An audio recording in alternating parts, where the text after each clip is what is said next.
Friends, आज का जो मेरा क्वेश्चन है वो ये है कि हम क्वेश्चन के आंसर शॉर्ट एंड फॉर्म में कैसे दे सकते हैं। क्वेश्चन है do you go to office, तो आप आंसर देंगे yes I do. Does your father go to office, आप बोलेंगे yes he does. Does your mother cook food, yes she does. तो मैंने यहाँ पर शी डज किया, आई डू किया, ही डज किया, तो ये सब कैसे कर दिया। तो आज के इस वीडियो में हम यही समझने वाले हैं कि क्वेश्चन के आंसर हम शॉर्ट एंड फॉर्म में कैसे दे सकते हैं। लेकिन इससे पहले सर मैं आपकी एक टेस्ट लेती हूँ। Okay madam. Do you brush your teeth, yes I do. Do you help your friends, yes I do. Does your father go to office, Yes, he does. does your mother cook food, No, she doesn't. does your sister help you। Yes, she does. Sir आपने ये कैसे किया, ही के साथ में does लगा दिया, आई के साथ डू लगाया, शी के साथ में फिर डज आया। ओके मैडम, आपने जो मुझे क्वेश्चंस पूछे हैं वो कौन से टेंस के हैं? Simple present tense. लेकिन ये क्वेश्चंस कौन से, डब्ल्यूएच क्वेश्चन से या वर्बल क्वेश्चन से? सर ये वर्बल क्वेश्चन है। वर्बल क्वेश्चन से। Verbal questions it means what? जिनकी स्टार्टिंग हेल्पिंग वर्ब से होती है। लेकिन ये सिंपल प्रेजेंट टेंस का वर्बल क्वेश्चन है। Yes. Do you speak English, इसका आंसर आप हाँ में या ना में भी दे सकते हो ना। Yes sir. Yes I do या यस आई स्पीक इंग्लिश, नहीं तो no I don't speak English या नो आई डोंट, ऐसा आप दे सकते हो। लेकिन यहाँ पे yes I do, he does, they do, he does, ऐसे कैसे आए, यही आपका क्वेश्चन है ना। Yes. तो फ्रेंड्स यहाँ पे सबसे इंपॉर्टेंट थिंग क्या है, मैं आपको एक इंपॉर्टेंट डू डज डिड का रूल पढ़ाने वाला हूँ और वो रूल क्या है आपको ध्यान से देखना है। मैडम यहाँ पे अगर मैं आपसे क्वेश्चन करता हूँ डू यू स्पीक इंग्लिश, ये वर्बल क्वेश्चन है। Yes. लेकिन सिंपल प्रेजेंट टेंस का वर्बल क्वेश्चन है। इसकी अगर मुझे रचना करनी है आंसर के फॉर्म में तो मैं दो तरीके से कर सकता हूँ, एक यस में या एक नो में। लेकिन अगर मैं यस से इसकी रचना करता हूँ तो इसका कंस्ट्रक्शन कैसे बनेगा? यू का मैं क्या करूंगा? आई। जैसे मैं आपको बोलता हूँ डू यू स्पीक इंग्लिश, तो आप ऐसा बोलोगे ना यस आई स्पीक इंग्लिश, तो यू का मैंने आई किया। लेकिन अगर मैं यू का आई करता हूँ तो बचता क्या है नीचे? Do speak English. क्या ओनली स्पीक इंग्लिश बचता है? नो सर, डू भी है ना। इट मीन्स अगर यू का मैंने आई किया तो डू स्पीक इंग्लिश, तो डू स्पीक इंग्लिश ऐसा कंस्ट्रक्शन बनेगा। लेकिन क्या ये सेंटेंस है ये yes I do speak English, ऐसा हो सकता है? नहीं सर, ऐसा तो कभी नहीं होता आपने है। सुना नहीं होगा। No, और sir. ऐसा हम बोलते भी नहीं है। No. लेकिन अगर मैं ऐसा बोलता हूँ यस आई स्पीक इंग्लिश, तो डू कहाँ पे गया फिर? सर यही तो क्वेश्चन है ना, ये डू कहाँ पर गया, समझ और में मैं नहीं आ ऐसा भी रहा। बोल सकता हूँ ना यस आई डू, तो ये तो करेक्ट है ना। नो सर, हमारे लिए तो केवल यही वाला करेक्ट लेकिन है। हम ऐसा भी बोल सकते हैं ना यस आई डू। तो यहाँ पे देखो एक इंपॉर्टेंट रूल मैं आपको पढ़ाने वाला हूँ। अभी जो डू डज डिड है ये क्या है? सर ये सभी हेल्पिंग वर्ब्स हैं और मेन वर्ब भी हैं। तो do does did main verb की तरह भी काम करते हैं या हेल्पिंग वर्ब की तरह भी काम करते हैं। लेकिन एक रूल देखो मैं आपको बताता हूँ। Do it means present tense, आपको भी ध्यान में रखना है। Do it means present tense है, does it means yes yes suffix, and did क्या है पास्ट टेंस है। अगर किसी मेन वर्ब में मैं डू की एडिशन करता हूँ तो क्या होगा? प्ले डू होगा। क्या होगा? नो सर, प्ले ही रहेगा। क्यों रहेगा? क्योंकि ये डू प्ले में जाएगा तो प्ले ही बचेगा ना। लेकिन डू प्ले में क्यों जाएगा? क्योंकि सिंपल प्रेजेंट टेंस में हम ऐसा करते हैं। इट मींस ये प्रेजेंट टेंस है, ऐसा आपको कंसीडर करना है। तो प्ले क्या है? पास्ट टेंस है। नो सर, वर्ब का फर्स्ट फॉर्म है प्रेजेंट टेंस। प्रेजेंट टेंस है, तो प्रेजेंट टेंस में प्रेजेंट टेंस जाता है तो क्या बचता है? प्रेजेंट टेंस ही या पास्ट टेंस होगा? No no sir, present tense ही प्रेजेंट रहेगा। टेंस ही होगा और प्ले डू भी नहीं होगा। लेकिन रूल क्या है, अगर कोई वर्ब है उससे पहले डू डज डिड आते ना तो आपको ऐसे खुले नहीं रखने हैं, उनको ओपन नहीं रखना है, उनको घुसाना है किसमें? मेन वर्ब में। तो डू जाएगा स्पीक में। डू क्या है? पास्ट टेंस है। नो सर, प्रेजेंट टेंस है। प्रेजेंट टेंस है। स्पीक क्या है? वर्ब का फर्स्ट फॉर्म है प्रेजेंट टेंस है। Yes. तो डू प्रेजेंट टेंस में जाएगा तो प्रेजेंट टेंस स्पीक का एज इट इज स्पीक रहेगा। Yes. लेकिन डू को हमें हटाना पड़ेगा। तो यहाँ पे देखो डज अगर प्ले में जाता है, does it means yes yes suffix है डू को। Yes. तो अगर प्ले में डज जाएगा तो क्या होगा? प्लेज होगा। डिड क्या है? Past tense, simple past tense. तो डिड अगर प्ले में जाएगा तो क्या होगा? प्लेड होगा। इट मीन्स आपको एक रूल समझ में आए क्या? मुझे आप यह रूल बता सकते हो? See plus do is equal to see, see plus does is equal to see, see plus did is equal to saw. It means what? Sir यहाँ पर सी अगर डू में जाता है या डू सी में जाता है तो हमें प्रेजेंट टेंस ही मिलेगा। और सेम थिंग है, सी अगर डज में जाता है या डज सी में जाता है तो सीज मिलेगा। और डिड को यदि हम फर्स्ट फॉर्म में ऐड करते हैं तो वापस सेकंड फॉर्म हमें यहाँ पे मिलता है। Okay, drink plus do is equal to क्या होगा? ड्रिंक। ड्रिंक ही रहेगा। यस। डज यानी कि यस यस सफिक्स। Yes. अगर डज ड्रिंक में जाता है तो क्या होगा? Drinks. ड्रिंक्स होगा। तो यहाँ पे मैं लिख सकता हूँ ड्रिंक्स। Drinks. और अगर ड्रिंक डिड में जाता है या डिड ड्रिंक में जाता है तो क्या होगा? ड्रिंक। ड्रैंक होगा।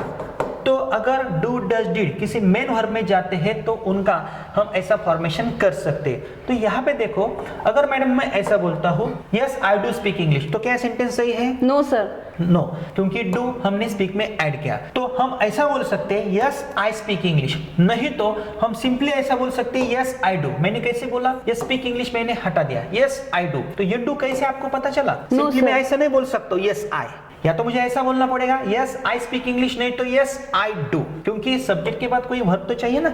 यस तो यहाँ पे डू क्या कर रहा है, एक वर्ब की तरह काम कर रहा है, तो ये कंप्लीट सेंटेंस होता है ना यस आई डू, तो ये शॉर्टन फॉर्म वाला आंसर है। नहीं तो नो आई डोंट हम ऐसा भी बोल सकते हैं। कुछ क्वेश्चंस हम और भी देख सकते हैं मैडम। यहाँ पे देखो डज ही प्ले क्रिकेट, अगर मुझे हाँ बोलना है तो उसकी रचना मैं कैसे करूंगा? Yes he plays cricket. लेकिन अगर मुझे रचना करनी है तो पहले मुझे सब्जेक्ट लेना पड़ेगा। यस सब्जेक्ट कौन सा है? ही। लेकिन पहले यस या नो बोलना पड़ेगा। Yes. लेकिन मैंने पहले यहाँ पे यस बोला है। Yes. तो बचता क्या है? Does play cricket. Does play cricket. क्या ये कंस्ट्रक्शन सही है? No sir. अच्छा लगता है सुनने No, में? sir. नहीं। तो हमारा रूल क्या है? यह डज ही में जाएगा या प्ले में जाएगा? प्ले में जाएगा सर, क्यों जाएगा? क्योंकि वर्ब में जाएगा ना सर, हेल्पिंग वर्ब वर्ब में जाएगी। It means yes yes suffix है और हमें ऐसे ओपन इनको नहीं रखना है अगर इनके आगे वर्ब के फर्स्ट फॉर्म्स आते हैं तो डज प्ले में जाएगा तो क्या बनेगा? Yes he plays cricket, plays बनेगा। तो मैं ऐसा बोल सकता हूँ। नहीं तो मैं क्या करूंगा, यह प्ले क्रिकेट में हटा दूंगा, यस ही ऐसा मैं नहीं बोलूंगा। Does he play cricket? Yes he अच्छा लगता है। No sir. Yes he does अच्छा लगता है या यस ही प्लेज क्रिकेट ऐसा अच्छा लगता है। तो ये ऐसे फॉर्मेशन बनते हैं। तो आपका क्वेश्चन क्या था? अगर मैं आपसे पूछता हूँ madam do you play cricket, आप मुझे आंसर ऐसा भी दे सकते हो ना यस सर आई डू, नहीं तो नो आई डोंट, या कंप्लीट सेंटेंस में आप आंसर दे सकते हो ना यस आई प्ले क्रिकेट। तो आपको जैसे आंसर देना आप दे सकते हो। इसका फॉर्मेशन अभी आप मुझे करके दो। Sir do they work hard, तो हमें क्या करना होगा? यस में हमें आंसर देना है तो हमने पहले यस लिख दिया। अब यहाँ पर हमने देखो एज इट इज लिखा है क्योंकि सब्जेक्ट चाहिए उसके बाद में। अब क्या बचा हमारे पास में? डू वर्क हार्ड, तो हमने यहाँ पर लिख दिया डू वर्क हार्ड। तो जैसा आपने पहले बताया था कि वर्ब से पहले अगर आपको डू डज डिड मिलते हैं तो उनको खुला नहीं रखना होता है, उनको वर्ब की फर्स्ट फॉर्म में ऐड करना होता है। तो मैंने उसमें ऐड किया है। तो यहाँ पे देखिए यस दे तो हमें समझ में आया, और डू को वर्क में या वर्क को डू में ऐड करते हैं तो हमें वर्ब का फर्स्ट फॉर्म ही मिलता है जो हमने पहले देखा था, और हार्ड को एज इट इज लिख दिया। तो हमारा कंस्ट्रक्शन बना यस दे वर्क हार्ड। और एक और चीज है, अगर आपको ये नहीं बोलना है, वर्क हार्ड का यूज नहीं करना है, शॉर्टन फॉर्म में बोलना है, तो you can use yes they do, you can speak yes they do. तो दोनों ही फॉर्मेशन करेक्ट हो सकते हैं। Very good. तो आपको समझ में आया। तो आपका क्वेश्चन यही था ना ऐसा हम क्यों बोलते हैं? तो अभी आपको पता चला ऐसा हम क्यों बोलते हैं। यहाँ पे देखो does Rahul sir teach English, does Rahul sir teach English. इसका अगर हमें आंसर देना है तो सब्जेक्ट कौन सा है आपके पास? राहुल सर। उसके बदले मैंने ही को यूज किया है।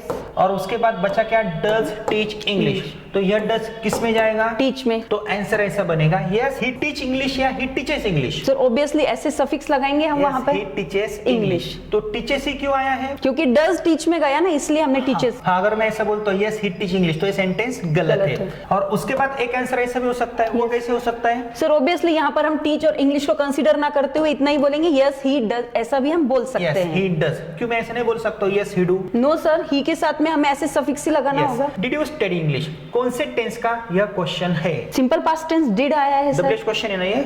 नहीं सर, वर्बल क्वेश्चन है। हाँ, क्योंकि डिड आया है। तो ये सिंपल पास्ट टेंस का एक्शन वाला वर्बल क्वेश्चन है। Did you study English? अभी देखो यहाँ पे मैं कंस्ट्रक्शन कैसे बनाता हूँ। यू का मैं क्या करता हूँ? आई। बचता क्या है? डिड और स्टडी। तो ऐसा मैं नहीं लिख सकता हूँ, तो ये फॉर्मेशन गलत है। लेकिन yes I studied English, it means यह डिड मैं स्टडी में ऐड करूंगा, तो स्टडी का प्रेजेंट टेंस होगा या पास्ट टेंस होगा? पास्ट टेंस होगा सर। पास्ट टेंस होगा। तो आपको क्या पता चला? अगर डू डज डिड किसी मेन वर्ब में जाते हैं तो हम उनका फॉर्मेशन ऐसा करते हैं, यह प्रेजेंट टेंस है, यह भी प्रेजेंट टेंस है, यह प्रेजेंट टेंस है, ये यस यस सफिक्स है। और अगर ड्रिंक में मैं डिड को ऐड करता हूं तो क्या होगा? ड्रैंक होगा। यह रूल हमने पढ़ा है। तो इसी प्रकार अगर डिड में स्टडी में ऐड करता हूं तो क्या होगा? स्टडीड। और अगर मैं ऐसा बोलता हूं यस आई डिड, क्यों मैंने यहाँ पे आई डू ऐसा क्यों नहीं बोला? पास्ट सिंपल पास्ट टेंस है ना, इसलिए हमें डिड का यूज करना होगा। हाँ, और अगर क्वेश्चन पास्ट टेंस में है तो आंसर प्रेजेंट टेंस में चाहिए या पास्ट टेंस में चाहिए? ऑब्वियसली सर पास्ट टेंस में ही चाहिए। यहाँ पे क्वेश्चन कौन से टेंस में है? प्रेजेंट टेंस में है। आंसर किस में है? प्रेजेंट टेंस में। प्रेजेंट टेंस में ही।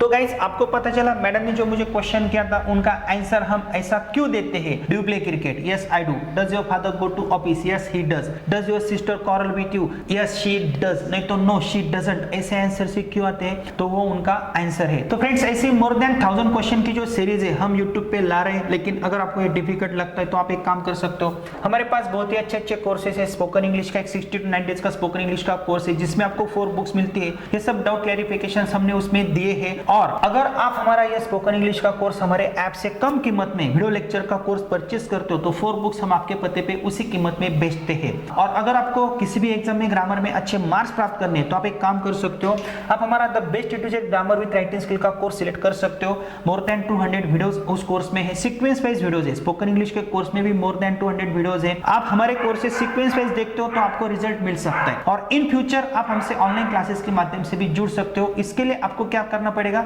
इसके लिए आपको हमारा you can speak it app install करना पड़ेगा और उसके बाद आपको हमसे जुड़ना पड़ेगा। तो फ्रेंड्स, आगे के क्वेश्चन के लिए भी आपको तैयार रहना है और स्टेप बाय स्टेप ही आगे जाना है।